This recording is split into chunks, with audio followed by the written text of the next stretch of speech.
Thank you for being here. I appreciate everybody's time for joining us at ACX today. We have a great panel ahead. I'm just going to do two quick things. I'm going to remind everyone, please use the Zoom chat for all of your questions. We will be checking that out and monitoring those.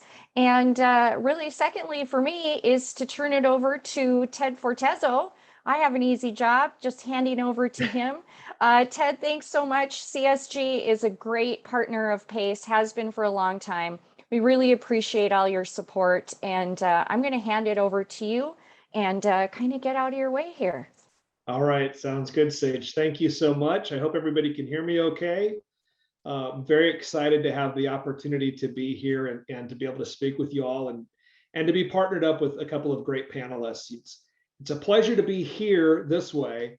I wish we were together in person in DC like we were supposed to be last month. I'm optimistic that it's going to happen soon. I can't wait to buy everybody a drink, your beverage of choice, but I'm really looking forward to that. So those of you who don't know who I am, I'm Ted Fortezzo. I am a director with CSG in the customer engagement business unit. If you don't know who CSG is, we are a global technology partner. We're the global technology partner really of choice in the CSP world. And I've done that for almost 40 years, providing billing platforms, billing software, and multiple types of customer engagement solutions. We do touch half of American households every month. Our print operations and mail operations are top 10 US Postal Service customers. We're a big player in that space. We've diversified into other verticals, providing customer journey and orchestration solution and engagements really across the globe. We've done it in retail, financial services, healthcare, hospitality, and a number of others that are in our portfolio. And the way we solve problems is really by looking at how do you properly understand technology, how do you understand what customers and businesses want, to deploy that technology in ways that make sense, to collect and understand data, bring data together in ways to understand it properly and understand what customers want, so you can drive towards outcomes that are going to be meaningful and really drive the business forward and make the customer experience great. It's really important that we do that. I'm very passionate about it. I've been doing it since 1990, trying to drive solutions in that world. I've been fortunate enough to know Carmeet for most of those years. And I've been most fortunate to get to know Yuko as well recently for this panel. So very excited, guys, and I can't wait to introduce you to the group here that we're going to be talking to. So I'll start and just introduce our panel. We got two excellent partners. Yuko Rocky, she's the VP of Customer Experience, Change, Capability, and Metrics at AARP. She's been responsible for driving organizational change at the intersection of customer centricity, data-driven insights, and empowered employees. Her team leads the development and implementation of customer experience training, tools, measurement, data, and technology that enable employees to embed CX practices into their day-to-day operations. Her leadership expertise around CX strategy, data analytics, voice of customer, research prioritization, employee enablement, and culture creates those experiences that really drive loyalty, business results, and positive customer outcomes. Yuko, did I leave anything out? No, thank you. You did a great job, Ted, and thank you so much for having me. It's great to be here. I'm glad you're here. And Carmeet is the Director of Insights, Capabilities, and Analytics with Blue Shield of California. She is passionate, dynamic, and a results-driven customer experience and analytics leader. I've seen that for many years. She has a proven track record of leveraging data, analytics, and technology to implement customer-centric practices that generate loyalty, retention, and revenue. Carmeet's experience is extensive in voice of the customer design and execution. She's a subject matter expert in speech and text analytics, qualitative and quantitative market research, data analytics, omni-channel experiences. She's a compelling storyteller. She does a great job of taking insights and data and really translating it into stories and action. So our panel, I'm going to bring up a quick graphic. Hopefully this will share for you all. Let me know if that's showing up. We can see that, Ted. Great.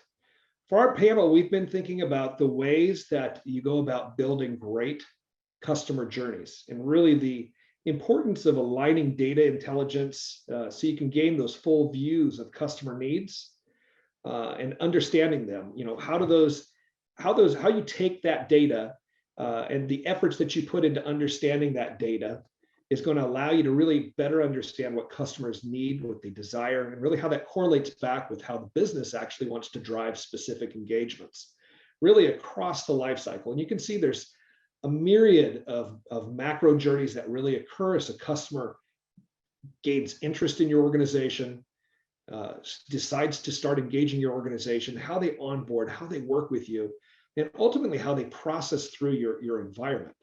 There's micro journeys that are occurring there. And really how you take that data today, how you leverage that data is going to help you design how you want to work with people.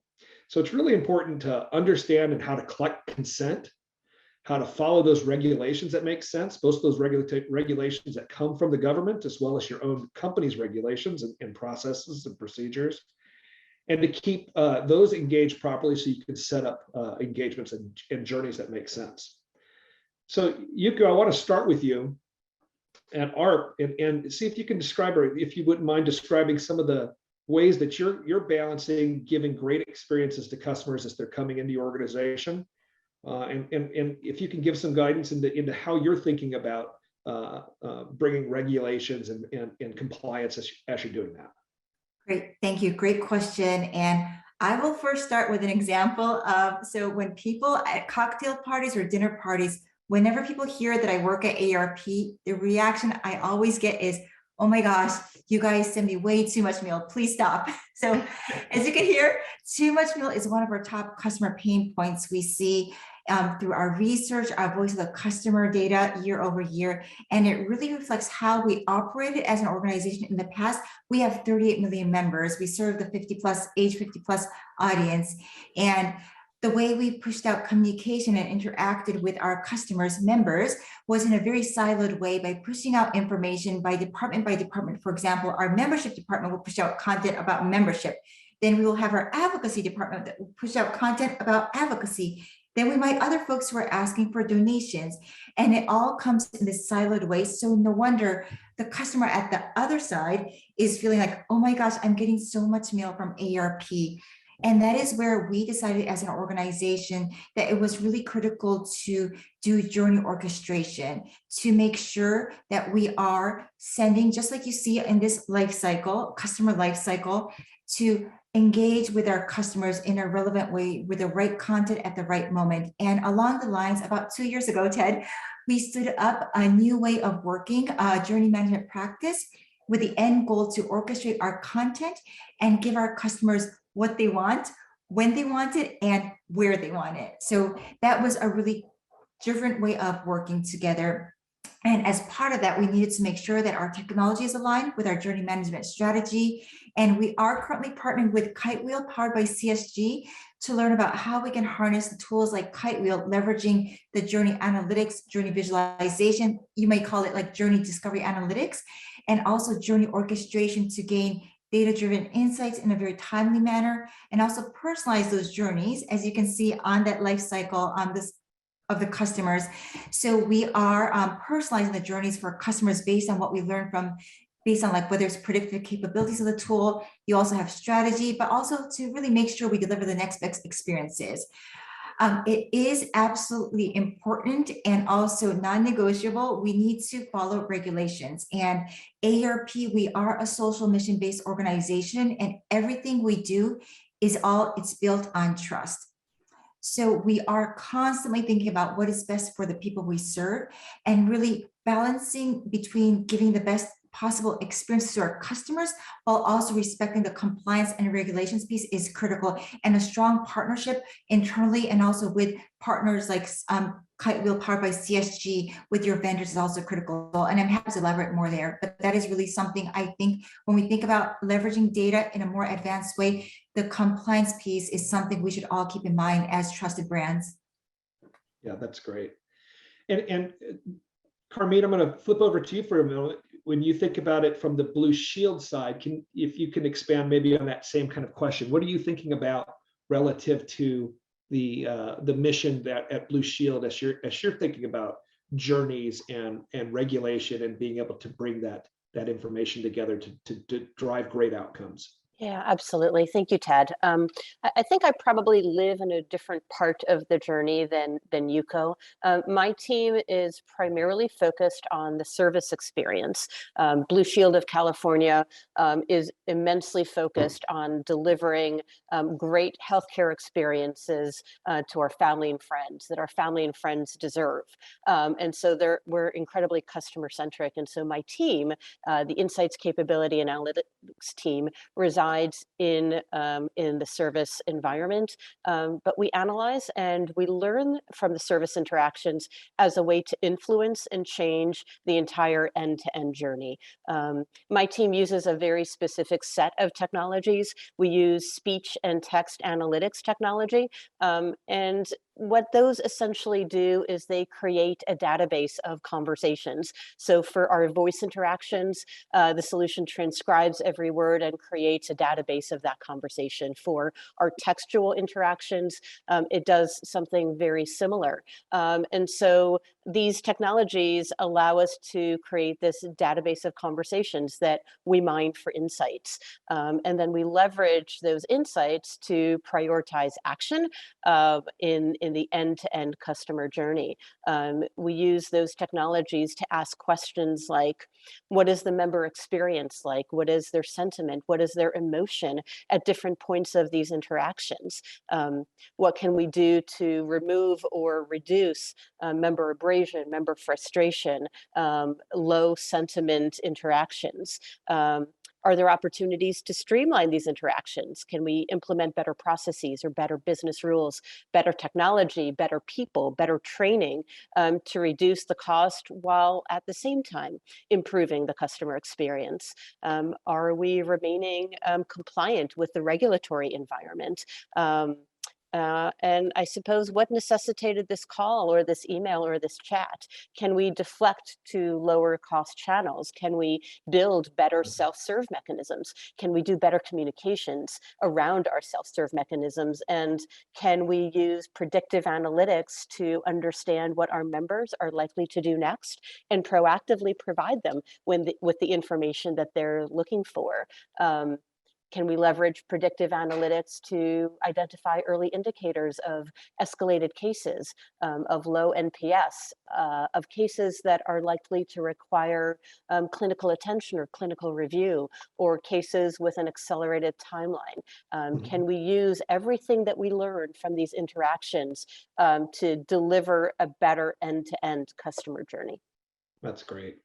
No, that's great. It's interesting, the parallels really that run between an AARP, a Blue Shield, and really so many different organizations that are out there. You know, there's really a marriage of if you can understand what a customer is doing and what they need and how that ultimately relates to driving a particular process within your organization. And if you can bring those data points together in a way that looks at what did they historically do? What are they doing now? What are they trying to accomplish? You can be intuitive and you can be personalized in how you go about it in engaging with them next. I think it kind of comes back to how important it is to get a consumer to say, AARP or Blue Shield, I am going to trust you with my information. You know, there's a value exchange that's really expected when that occurs. And how do you go about thinking through that? And maybe you can both expand upon that a little bit. I don't know if Yuko, you want to go first, or if Kermit, you'd like to attack that first. Yeah, I can go ahead just using this slide that you have in front around the customer life cycle. So I'll use the first in the inner circle, the first two touch points, acquisitions and onboarding. So as I mentioned earlier about, oh, no worries. Oh, there it is. Too much meal. Yeah. Sorry. Going back to the too much meal piece. So AARP, we have a lot of information and services that we offer, and overall, our members can get very overwhelmed by too many messages they receive once they join. We acquire them, and then we move them to the onboarding journey. And we really face this question of how can we help our members discover the benefits of being an AARP member early on, so they can discover those benefits quickly and use them so they find value in being an AARP member. And of course, we want them to, at the end, renew their membership. And one of the critical things is really getting our members to opt in to receive email communications for us, because this will allow us to deliver relevant content in a more timely way to the end customer. At the same time, just making sure that you are offering a value exchange. When you are asking someone to opt in is important. You need to make sure what is that value exchange that you are offering, because otherwise the members will opt out. And once they opt out, they are very unlikely to come back. And technically, we've lost the connection there to further engage with them, whether it's through tools like the Kite Wheel tool or other ways to engage. And so whether you are a business or a social mission-based organization, really ensuring that you have a value exchange, what is that? When you're asking for people to provide their information is really key to continue that long-term connection, to keep that in place. So you can maintain that long-term relationship with your customer. Yeah, it does tend to be, if a consumer is going to say, Mr. Customer or Mr. Company that I'm working with, you're asking me for permission to text me, or you're asking me for permission to use that data. I want you to use it in ways that really make sense, that are relevant. I'm not giving you permission to message me every day. I'm not giving you permission to message me every week, but I am giving you permission to reach out to me in ways that are meaningful and in a frequency that makes sense. And I think that that's so important, because I'm glad to hear that ARP's thinking about it that way. I did turn 55 and I am getting your emails now, so that we're getting that. Carmine, how about on your side, on the Blue Shield side, when you think about that value exchange and really getting consent from the customer or the patient to work with you, how does Blue Shield think about that, especially as you have to traverse the myriad of silos that you've got in your organization? Yeah, it's a great question. When we have a slightly different relationship with our members. They trust us to provide them with healthcare benefits that are worthy of their family and friends at a reasonable price. They're trusting us with some of the most private information that they could possibly have. And so they expect that we will use some of their medical history data to deliver better healthcare services to them, to send them to the right healthcare providers, to proactively reach out to them with preventative services that are relevant to the state of disease or the state of healthcare that they're in. And so they expect a lot from us in exchange for that information. If we think about permission to communicate and permission to communicate digitally, some of the value that we offer them, if they will provide us with their digital or their online contact information, is the ability to do things more seamlessly, to do things in a self-serve fashion. So if they sign up for our member portal, they don't have to call us for their claim status. They don't have to call us or go through a form to file a claim. All of that can be done digitally. If they want to change their primary care physician, they can do that digitally in the comfort of their own home after leveraging the resources that we make available to them to research physicians in their area. They can download a digital ID card as opposed to carrying one in their wallet. So we have a concerted effort to try and make sure that in exchange for all of this contact information, that we're delivering the digital experiences and the digital functions that are useful, that they will see benefit from in return for that access. Yeah, and Yuko, I'd imagine too on your side, since the AARP folks are starting this adventure really into intelligent journeys and coordinating and orchestrating those efforts to onboard, there had to be a myriad of people and just process and platforms that you had to engage with. Can you speak a little bit about that and the relevance here to this topic? Yes, so we do. When AARP, we're going through a digital transformation, that's what I'll say. And this is to, ultimately get to that seamless channelless experience.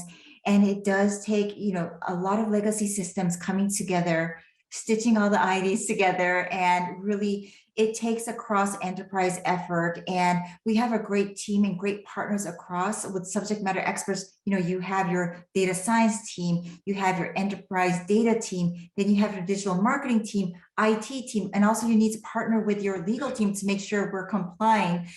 All of that, I think it's really for us, starting with a social mission as the North Star. That is really how to rally people up, but making sure that we know what we are trying to deliver, and also just the end goal, clarity, and how can technology enable things. I do want to highlight that there is always the people piece and the technology piece, the human and machine, maybe people want to call it. What is in the really center that sometimes people discount a little bit is the change management piece. How do you really make sure that there's the people, the processes, and the technology, but in there, always remember that some people are going to be asked to operate in a different way, and that can be uncomfortable. And how do you rally people up so we are all understanding we're trying to achieve the common goal to serve this audience?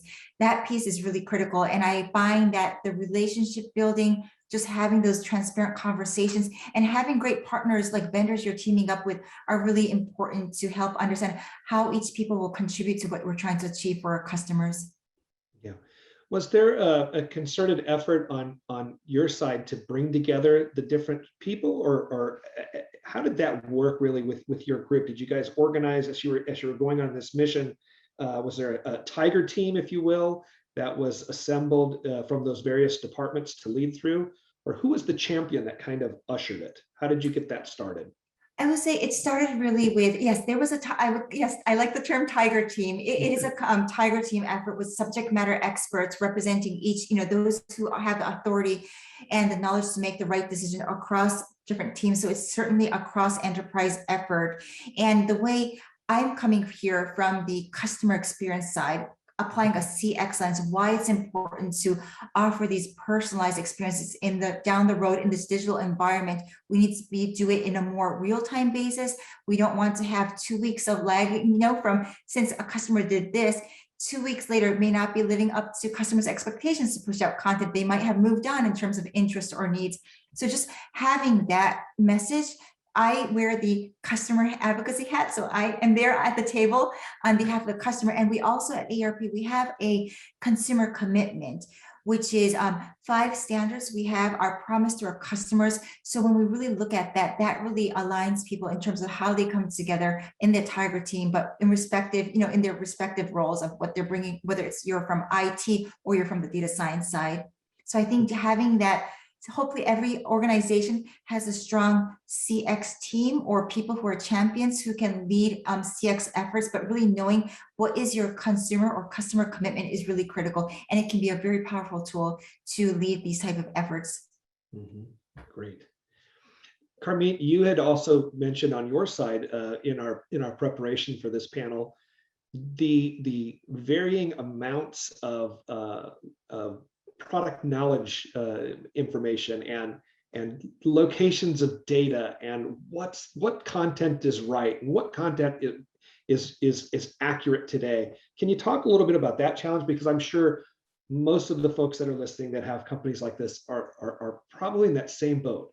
Lots of data, lots of content. Yeah, absolutely, Ted. For us, very much like for AARP, this is a cross-functional effort.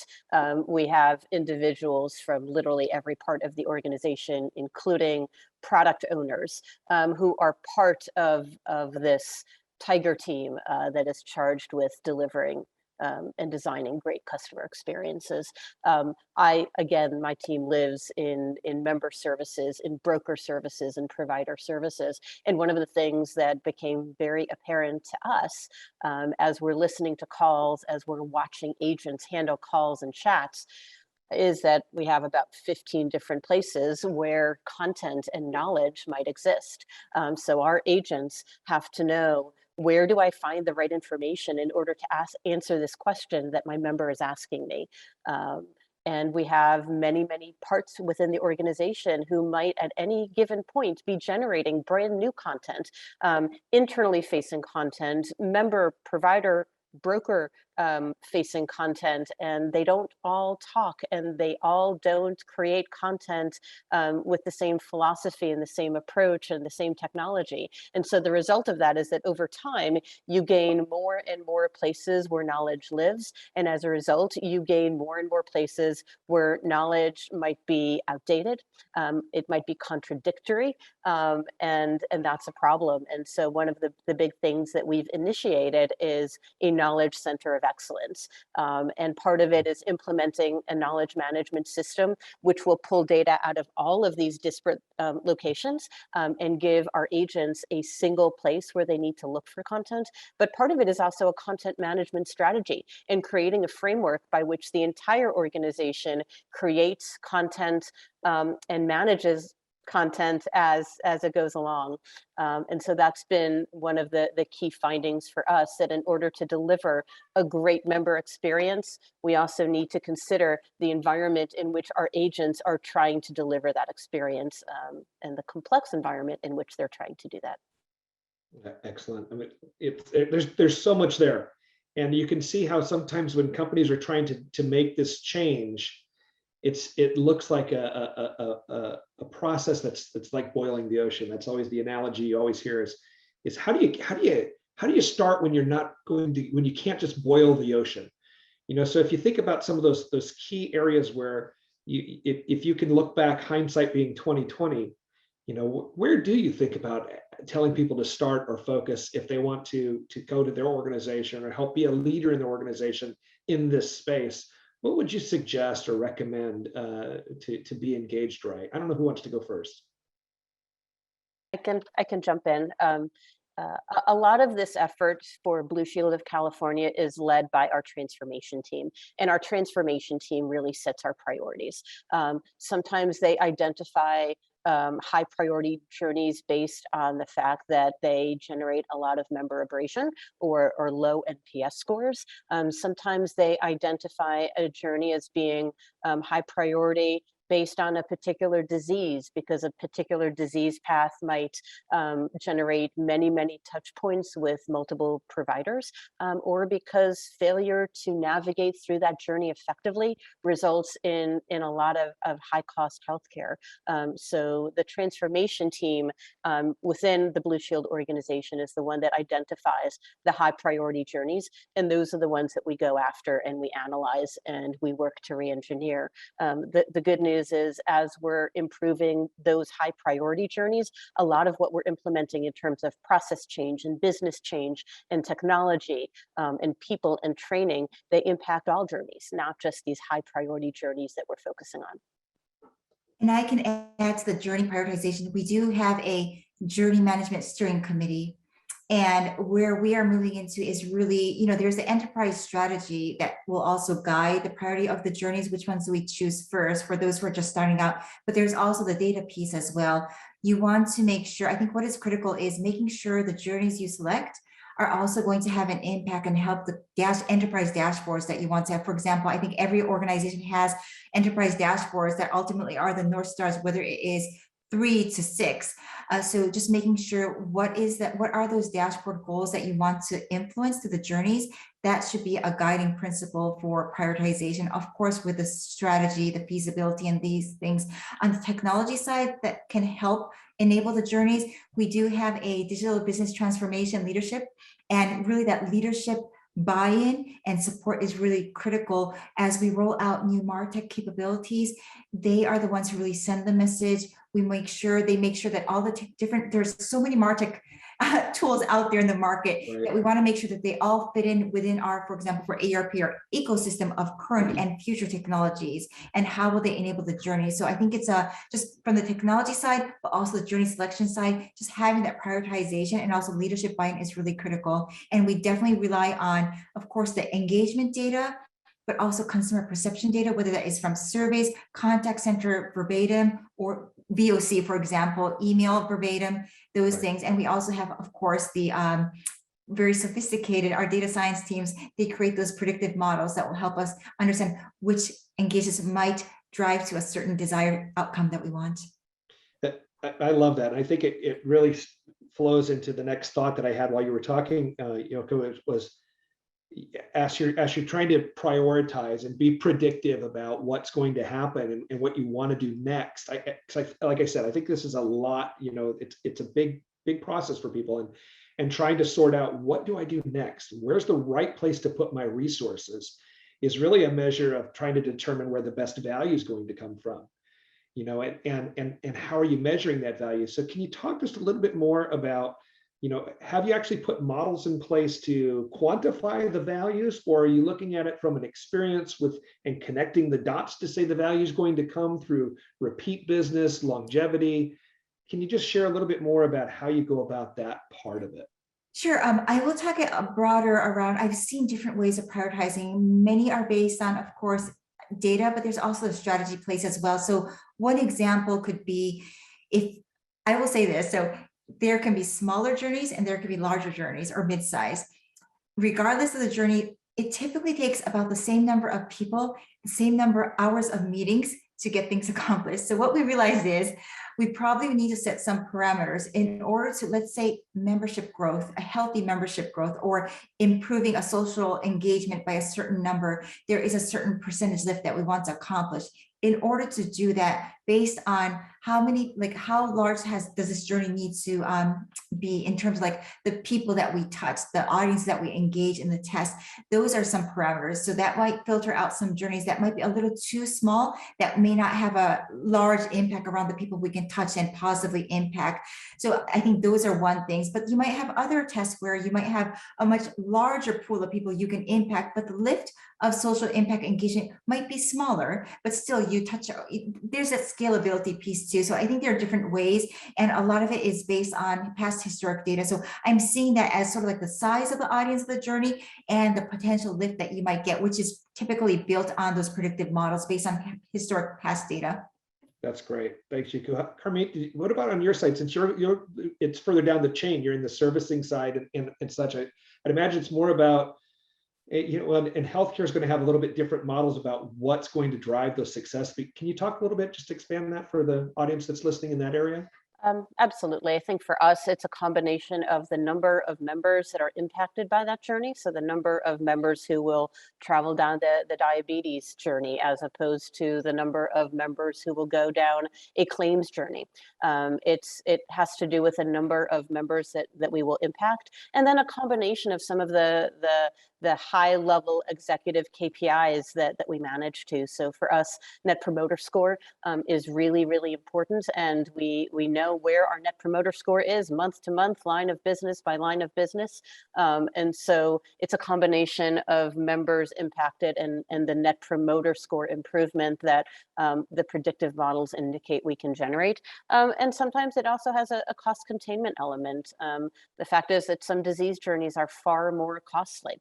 And if we can front load some preventative services, that definitely has a very large impact on our cost. And so sometimes it's a combination of members impacted and cost containment opportunity. And again, there's predictive models that will help us identify where should we be spending our time and our money, because to Yuko's point, it takes just as much effort to orchestrate or re-engineer a journey that's going to impact 100,000 members versus 1 million members. Absolutely. That's great. I want to just add to what Carmit said is, as the audience, as people are listening from different industries, there is, of course, we look at the business outcome metrics because we do need that funding for profit, nonprofit, we need that funding for resources. I also want to encourage people to think about the customer experience. What is ultimately that customer experience, customer outcome you want to drive? If you could think about those two elements and do the prioritizing based on those two to strike that right balance, so it's a win-win for both the customer experience and the business outcome, that would be really ultimately, I would give everyone a golden star there. And I think that's really where what customers are expecting too, as they are really looking at what is the social good companies are doing. Yeah, that's great. I was going to say, if I'm doing a time check, it looks like we've got a few minutes left. And I thought that was great, Yuko, what you just added. I don't know if, Carmit, if you have just a final thought, and then maybe there's a couple of questions that we've gotten I can ask so we can wrap up on time. I guess I would add a best practice. Blue Shield, as well as previous employers that I've been with, have been very, very kind of focused around the business case process. It is long, it is laborious, but the fact is, it's a good process when it's designed well. There are various levels of oversight, and it really requires you to think about the technology investment, the business outcomes that you're hoping to achieve, the financial ROI that you might be able to achieve, and what the right technology is to solve your problem, not just in light of that particular problem, but also in light of the technology environment that your business has created. And so it is time consuming and laborious, but for all of the right reasons, because you're thinking about spending millions of dollars. So if your organization doesn't have a really solid business case process, it has worked very, very well at Blue Shield, and it has worked well elsewhere. And I'm a big proponent of the process. Do you have any final thoughts before I hit a question? I think everything that Kermit said was well done. And I will just underline again, whether you get amazing technology, you get amazing data, again, compliance, just that is really critical, because all of what we do is really built on the trust of our brands. And without brands, I think we really wouldn't exist. Like, what is our differentiator? So just wanted to talk about that piece. Yeah. Well, it's interesting. I'm looking at a couple of the questions that have come in, and you guys have answered them, around prioritization about what do you want to approach, first in the overall experience, and I think you guys answered that. You're welcome to expand on it if you'd like. And also, what do you need? What do you have in mind when starting the process and setting up orchestration in general? There's a couple of the questions that have come in, and the value of making those changes. So you guys did hit those really well. It's a great panel, great questions. Our friend Ken Kreitzer also did drew a parallel between the ARP story and really the world of credit cards, and how they needed to make that adjustment as well from managing communications and statements in the inbox. And pivoting back to your initial comments, Yuko, about the ARP and having that personal relationship with the consumer, when they've given you permission to talk to them, being cognizant of their time and what do they want is so very important. So I'll give you guys a chance just to leave us with a final thought. But those were the questions that came in. You guys did a great job of already answering them. Thank you, Ted. I guess when I think about customer experience, I think we need to think outside of the business vertical or industry that we happen to be working in. Customer experience is defined and redefined every single time any customer has an interaction with any business that they interact with. That sets the bar and that resets the bar. So I think it's great to look for industry best practices within your own vertical, but I would definitely encourage everyone to look outside of the vertical that they work in, because one of those organizations in a vertical that you don't live in might be setting a really high bar that is redefining the way that your customers think about you. Great point. Great point. I think, Kermit, that's a wonderful point. And just to build on that is, in today's ever-changing world, especially after the pandemic, just customer expectations have changed in so many different ways. There's so many companies out there that are putting out product services that I never really thought about that I would need, and I absolutely need them. So really thinking about organizational agility, I think, is going to be really critical. Like, if we see a leading indicator, whether you use tools like the Journey Analytics discovery tools to have those leading indicators, just have those companies that are willing to take that risk and go and act on those learning indicators. I think leading indicators, I think, will be really critical in the future. If you wait too long to validate those early indicators, sometimes 6 months can pass and you've lost your opportunity. So I would just say organizational agility, I think, is going to be really critical, and always keep an eye out for what other companies are doing, because that is constantly setting the new expectations in our consumers' minds. Yeah, I got to tell you guys, great panel. Wonderful to have gotten to prepare for this panel with you guys, and it's been so good just to know you and get to know you better. This area that we're in, we're all fortunate. I think anybody that's listening to this that actually cares about customer experience is so fortunate. We're in this great moment in time where the convergence of innovations has come together to really allow us to think about and deliver customer experiences in ways we've always wanted to. The technology is now there that we can get out there and listen and see what people are doing, understand what they're doing, use artificial intelligence to try to help us to, understand what is the customer trying to do. We now have the means to actually engage all these great tools, these things that we called omni-channel 10 years ago. We can actually deliver the promise of omni-channel. It's not easy. It is an effort. The things you just commented about getting out there and getting the data together, doing analytics, understanding it, those things are exciting, important, and something that I'd love to help anybody do that's interested. But everybody, it's a great time to be in this business. It's a great journey to be on. Thank you so much for your time. Thank you, panelists, for doing this. And thank you, Pace. Thank you for the opportunity. Thank you so much. Thank you for the opportunity. Thanks, everybody. We'll talk to you all soon. Bye, everyone. Bye.